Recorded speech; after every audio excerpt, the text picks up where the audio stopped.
Let's start with Derek Chauvin, the cop convicted of second-degree murder in connection with the death of George Floyd. Of course, everyone remembers the story. That's what he was convicted of, among other charges. Now he's serving a 22-year sentence. And there's news on this case. At the moment, his lawyers are trying to get the case heard at the U.S. Supreme Court. The Supreme Court of Minnesota decided not to hear their appeal. So now they're going to the court of last resort, the U.S. Supreme Court, trying to say, please, please, please hear our appeal and give us a new trial. So we'll get to that in a minute. But in that context, as that's happening, something else is happening, which is Amy Sweezy. She's our age. I think the three of us are about the same age. She's a 1995 graduate of the University of Minnesota Law School. And she was a prosecutor in this district attorney's office that went after Derek Chauvin in Minnesota for 28 years. She's tried over 100 felony jury trials, so she knows what she's doing, including first-degree murder cases. She specializes in, among other cases, police use of force cases. She teaches law school, all this stuff. Now, she is suing her old boss at the Hennepin County Attorney's Office, alleging, I think it's sexual harassment, that he sexually harassed her, sex discrimination and retaliation, right? And yet, in the context of this civil litigation, she has made some extraordinary allegations on the record about what kind of behavior he's guilty of and what he was saying and doing while running, in particular, the George Floyd case, the case against Derek Chauvin. She says at her deposition, which is sworn, she's under oath, that this guy, the DA, was aware of a conversation she had with the medical examiner, whose name was Andrew Baker, and that the day after George Floyd's death, she, Amy Sweezy, had a conversation with the medical examiner, Andrew Baker. And Andrew Baker said the following, quote, well, this is her describing it. He called me later in the day after I'd asked him to perform the autopsy. And he told me, after doing the autopsy, there were no medical findings that showed any injury to the vital structures of Mr. Floyd's neck.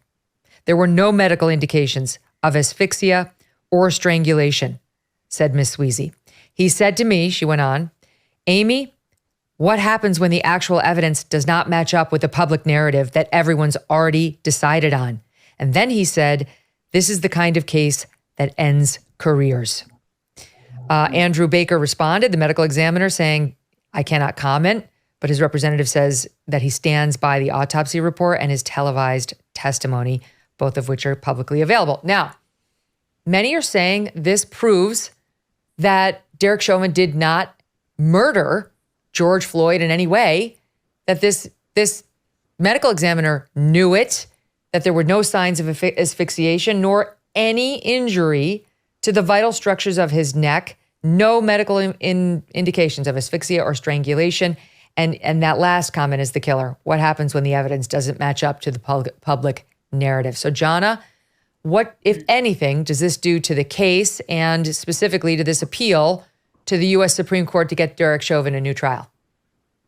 So much to dive into here, Megyn. This is really bombshell evidence because on a number of levels, it proves, if true, a malicious prosecution. It disproves the fact that there was any sort of, that this was basically a homicide. So it proves that Derek Chauvin and others and company should not have been charged at all, certainly not the way they were charged. And it proves that this was going to be a conviction at all costs kind of prosecution based on the climate of what was going on across the country, based on the climate about how people all of a sudden had to hate all police, especially white police. It proves that Derek Chauvin, if true, was absolutely railroaded. Now, the interesting thing is that really didn't come out. I mean, Eric Nelson the defense attorney, did try to raise that in the course of his cross-examination, didn't really hit a home run with it. It will be part of the appeal to the Supreme Court, even though it wasn't part of the trial. They can bring up this new evidence when they make their pitch to the Supreme Court, but at the very least, I don't think it stopped there. This is new evidence, and they should probably try to reverse course and start all over again to the extent that the Minnesota allows them to do that, because this is really huge. So she raises a good point, Arthur, that they did try. They knew, as I read the transcripts, some of this.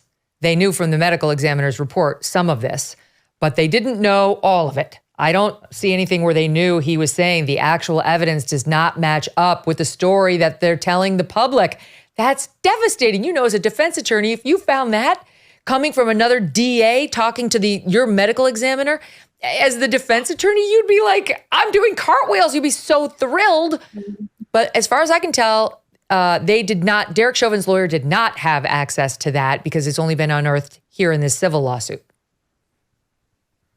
I don't think it's going to be enough. I mean, what they write in, or what they're basing part of their appeal to the Supreme Court of the United States of America on, is that the jurors were in a position when there was not a change of venue, that if they found Chauvin not guilty, there would have been riots in the street again. So they really had no choice, which is a pretty powerful argument.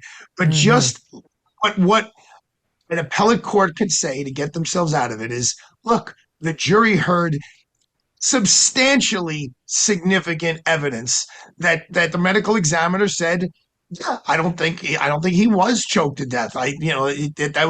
He died of asphyxiation, but there's no injury to the neck. What I found very interesting, he didn't die of asphyxiation. Did not die of asphyxiation, and the medical examiner testified to that.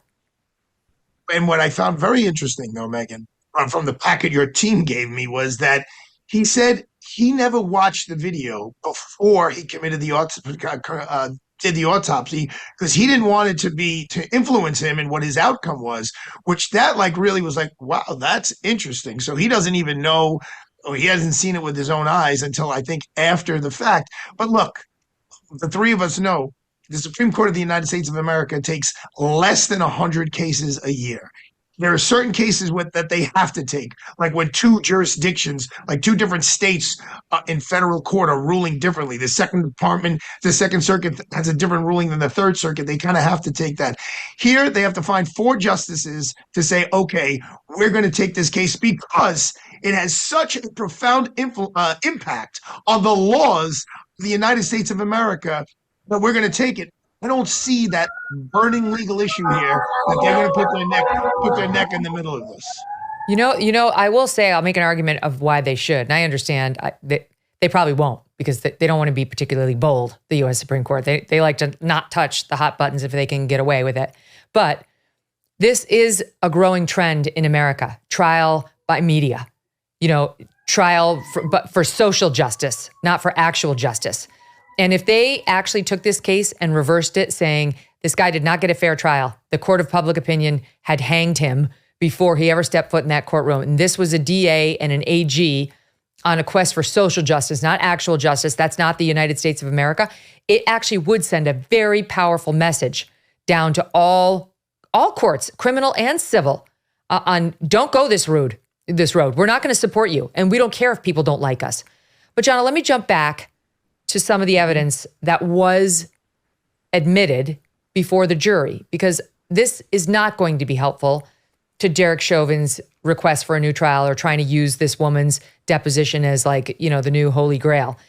As you pointed out, his lawyer, Eric Nelson, Chauvin's lawyer, did get some of these points in before the jury. Now, that's the kind of stuff any appellate judge will look at.